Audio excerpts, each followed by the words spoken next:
ভাই রে ভাই, কোন যুগে বসবাস করতেছি। আগে যে পোলাপান গুলো আইফোন দেখাইয়ে শো অফ করতো, এখন তো আর ওদের কেউ গুনেই না। এখন তো সেলিব্রিটি সেই, তার বাইকে 1 লিটার ফুয়েল আছে। কারো যদি তুমি বলো পাম্পে যাও ওঠে নামতে, তাহলে সবে অবাক হইয়া তাকাই থাকে, মনে হইতেছে তুমি কোনো কিছু শো অফ করতেছো বা কোনো দান সদ্গা করতে আছো। কিছু কিছু ব্লগাররা করে। পাম্প থেকে যখন গাড়িতে তেল ভরা হয়, আমার তো মনে হয় ওখান থেকে তেল ভরে না, বরং রক্ত ভরতে আছে। মানে একদিকে তেল লোড দেওয়ার কারণে ডিজিটাল মিটারের কাটা বন্ধ করে ঘুরতে আছে, অন্যদিকে আবার ব্যাংক ব্যালেন্স ডাউন হইতে আছে। মানে এই কথা বলতে গিয়ে একটা শায়রি মনে পড়ে গেল।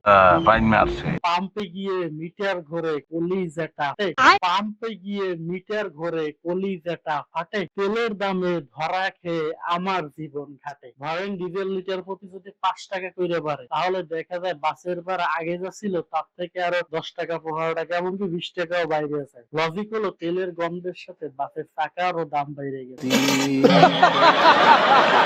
ধরেন বাসে উঠে কন্ট্রাক্টরকে যদি 20 টাকা ভাড়া দেওয়া হয়, মানে এমন ভাবিরা টাকা মনে হয় যেন আমার প্যান্টের ভিতরে জাঙ্গিয়ার যে ছোট পকেট আছে, সেই ছেঁড়া পকেটের টাকা হয়তো এনে দিচ্ছে। যাগো স্পোর্টস বাইক আছে, তোমার জন্য নিয়ে এক বালতি সমবেদনা, কারণ একবার স্টার্ট দিয়ে পিকআপ মোড় দিতে না দিতেই 5 টাকাটা হাওয়া হয়ে যায়। কথা কি ক্লিয়ার না ভেজাল আছে? মানে এখন কোথাও গেলে আগে দোয়া ইউজ করতে হয় যে গন্তব্য পর্যন্ত যাইতে পারবো কিনা। না আবার পুষ্প মুভির মতো যেমন একা এরকম ডাবাই মিছিল স্টাইল, ওইরকম মাথা বাঁকা করে আড়ুভাঙ্গা দেওয়ার মতো বানিয়ে এবার গাড়ি খেলা লাগে কিনা। আন্তর্জাতিক বাজারে তেলের দাম কমলে আমাদের দেশের পাম্পের মালিক মাস্টারবেশন করতে চলে যায়, না মানে মেডিটেশন করতে চলে যায়। মানে যখন তেলের দাম কমে মনে হয় তারা জানেই না, ঠিক আছে। আর যখন তেলের দাম বাড়ে, ধরেন আজকে রাত 12টায় বাড়বে, দেখা যায় তার আগেই দাম বাড়ায় বৈশাখে পাম্পে গাড়ি সিরিয়াল দিতে আছে একের পর এক, মনে হয় ফ্রিতে জেলাপি খেয়ে হইতেছে। এদিকে আমাদের গভর্নমেন্ট তো আরো বড় জোকার, মানে ওইখানে বসে এসি রুমে খুব শান্তিতে থাকে, তো তারা তেল আছে, তেলে কেন সংকট নেই, মানে আমরা মনে হয় পাম্পে যাই যাত্রা হওয়া দেখ, মানে গাড়ি থামাইয়া মনে হয় আমরা যাত্রা দেখি হয়ে যায়। আজ আমার সব ধারণা পাল্টে গেছে। মানে গদিতে বইয়া কথা বলতে পারে, ঠিক আছে, বাইরের যে কি পরিস্থিতি এইটা জানে। আরে ভাই শুধু তেলের সংকট জানি না।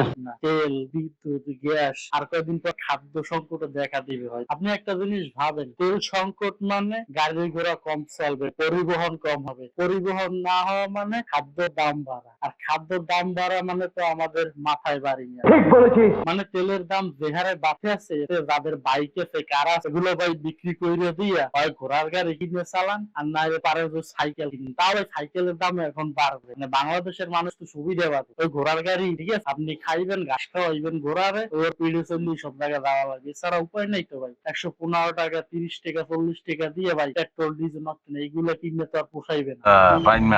আর যদি মনে করেন আমার টাকা আছে তেল কিনতে মন চায়, তাহলে স্প্রে বোতল আছে না, ওর ভিতরে ভইরা তারপর পারফিউম হিসেবে ব্যবহার করেন।